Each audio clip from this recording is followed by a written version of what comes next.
AutoZone debacle continues. I finally came down to Kirkland because that's where the district manager told me to try and go get my refund, and I go there and they try to do it, and the system says that since the tax is different from where I bought it in Kirkland, that the system is registering it as being bought outside the country or something like that, and so they couldn't do it.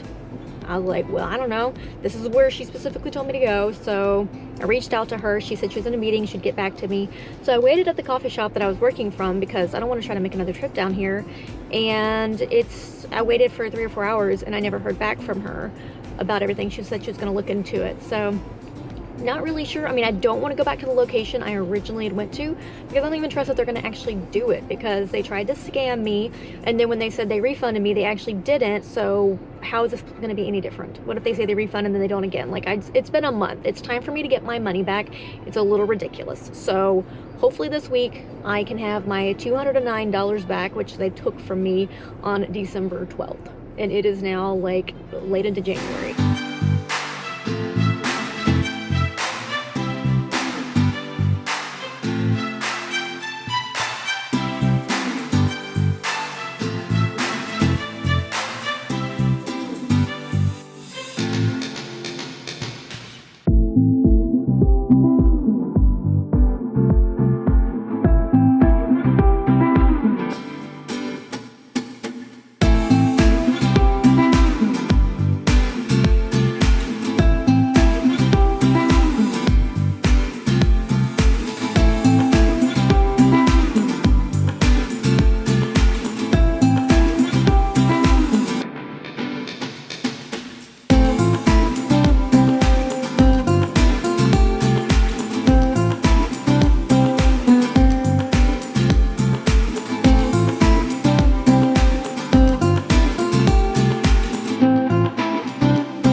You see there's some fog setting in up ahead.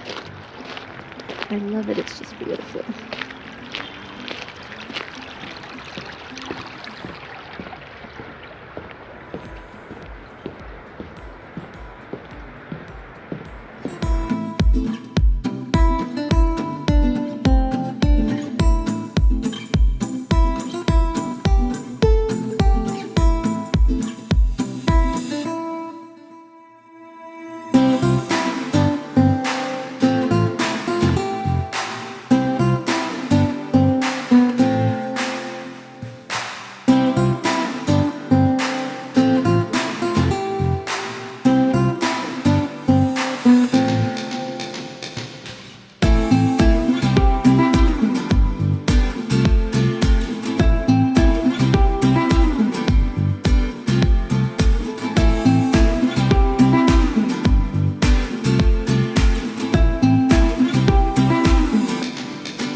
he's working on some things, and we're gonna go get some ramen. And this morning I met with my investor and had some really good conversation about like what we plan on doing and getting more investors on board and just like moving the glamping forward, that's gonna start moving forward a little bit. Of course, I'm really swamped right now with studying for my real estate exam, so things are gonna kind of like not move forward for probably at least 6 months or so, but I am still actively looking for investors and people with the right personality and skills that fit what we're trying to do and build, and just what we want to have that ambition and not necessarily be money driven as much, but just like experience driven and want to build something that's unique and different in this space is what we're looking for.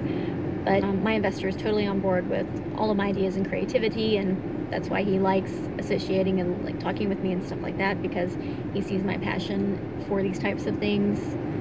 I'm just really excited. But yesterday I was going to a coffee shop and I only was able to film me walking in because my camera died. I was like, oh my gosh, it was on like 30%. For some weird reason, my camera dies when it gets to like 30%. And I'm like, you still have 30% left. Why are you dying? So I didn't get to show all of you that coffee shop, so I'm definitely gonna have to go back. It was really cute in the inside. The coffee was phenomenal. I got a soy cappuccino.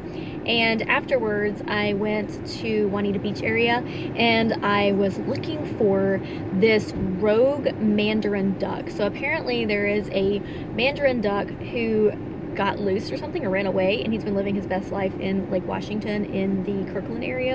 And so I'm almost keep going back to that area, and after I study and work on things with my computer, I'm gonna go look for him in the park because I want to get him on video and I want to post into my Instagram and get pictures and do all of that kind of stuff because he looks beautiful. I've never seen such a beautiful, gorgeous duck in my life.